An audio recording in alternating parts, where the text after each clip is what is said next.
Yan mga bossing, mag-ayos muna tayo bago tayo mag-live. At pagkatapos, mag-unboxing ako nito. Pero bago ako mag-live, mag-unboxing muna ako. Kasi, doon sa pinagla-live ba namin, walang sapin yung sahig. Napakalamig mga bossing.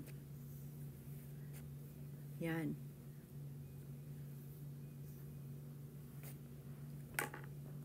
Ngayon pa mga bossing, ito, yan, mag-ayos muna tayo.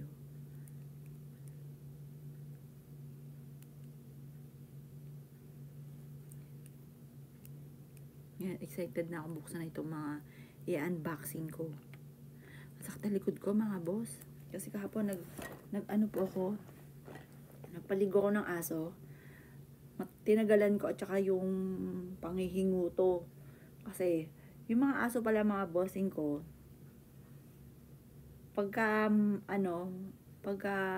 mainit ang panahon, pwedeng kutuhin or kaya sabi naman ng mister ko nung dinala niya daw po yon sa pagpapagroom, wala naman kasi talagang kuto yung mga aso namin. Kaso duda niya nung nagpag-groom po ito, baka nahawahan ng mga iba nagpapagroom na may kuto. Ayun, ang tagal kong kinutuhan mga boss. Nako, sumakit ulit likod ko. Ang tagal, mga ilang oras din po yun. Mga 2 oras kong kinutuhan yung tsaka pinaliguan. Tapos, sensitive din pala yung, lalo yung corgi. Yan po, sensitive din po pala yun. Kaya dapat parang mas maganda pa nga, kagaya ng aming Pomeranian. Nakakulong po siya. Yan, talagang mabusisi din. Yung anak ko gusto pang mag-alaga ng aso, hindi naman siya nag-aalaga, kundi ako lade. Kasi ko, tama na yan, tama na yung 3. Ayun, tapos yung pusa naman namin dati, hinatay mo ang Garfield. Binenta na namin kasi natakot ako kasi meron kong kakilala nakagat ng pusa. Nako, napakatindi pala ng rabies po niyan. Kaya yun, binenta ko po siya. Isang set na siya kasama yung lagayan, pati yung mga natirang pagkain at saka yung buhangin. Naku, mga pagka nakakita kami sa mall na mga may alaga pusa, hawak, tas may mga kasamang aso, ang cute lang tignan. Pero pag nag-alaga ka na, Diyos ko po, napakagastos pa. Bukod sa alaga dapat ng mga buhok nila at kuko, kasi kagaya ng di ba, ang laki ng mata po nila. Ngayon, kapag hindi mo naalagaan yun, na minsan, pag na ganyan nakakalmot nila, kita mo pulang-pula yung mata, yung ganun, tas lagi nagmumuta. Kaya, dapat alaga. Yan, tayo muna ipapantay muna ng kilay bago tayo magsimula mag-live. Yan. Yan tayo mga pag-giveaway sa lahat kung saan tayo nagla-live. Pati sa pang nagbabasa ng name card ng name reading. Oh, ha? Biglang kumapal eh. Yan. Yan, dahil yung mga tao ko, mga bossing, mga angels ko, magpo 4 years na sila sa akin. Pagka halimbawa, kagaya na may sakit yung anak, yung kagaya si Joanne, may sakit yung anak niya, hindi siya muna makapasok. Di inisip ko baka hindi na bumalik kasi nga po, may sakit yung anak, papanganak din niya. 7 months pa lang yung maliit po niya. Ngayon, kapag naisip ko, sige, wag na, kung hindi papasok. Tapos pagka nagsabi ulit papasok, parang naawa naman ako na napahindian. Kaya yun, parang isisingit ko siya sa mga oras. Pero, kailangan may day off. Yan, kasi, nag-live na rin ako. Kasi kailangan yung mismo may-ari, yun na nagla-live. Kailangan nagpapakita din, para iwas scammer din. Ayun, at saka kailangan hands-on ka sa negosyo nyo, kung may negosyo po kayo.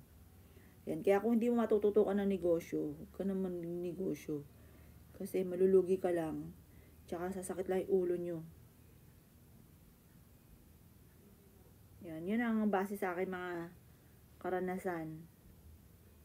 Huwag kang Huwag ka magninegosyo kung hindi mo siya matututukan.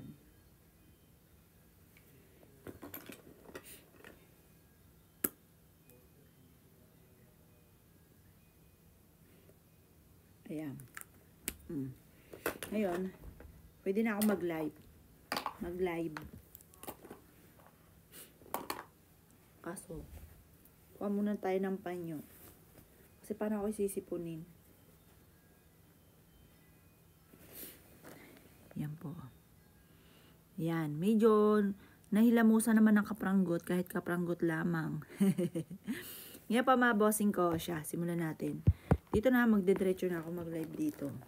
Mag-unboxing. Ngayon, unahin ko muna to mga bossing ko. Ay, teka, wala pala akong gunting dito. Ito pa mga bossing ko. Nagkakahalaga ito ng 266 pesos. Yan po, 266.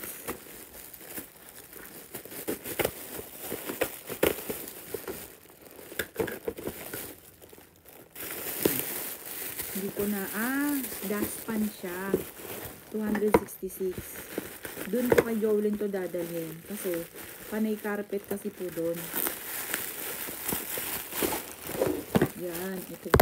266. Panay carpet po kasi din eh. Kaya, kailangan ng hindi masyado ganito lang. Yan, ang pinili ko gold.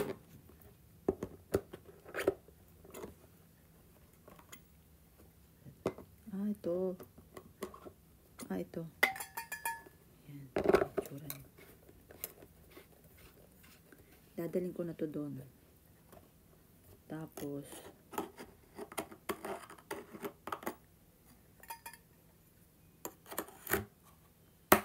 yun. Tapos yan, diroskas po siya. Diroskas. Oh. Yan. Tapos to. Ganon. Yan, 266 pesos.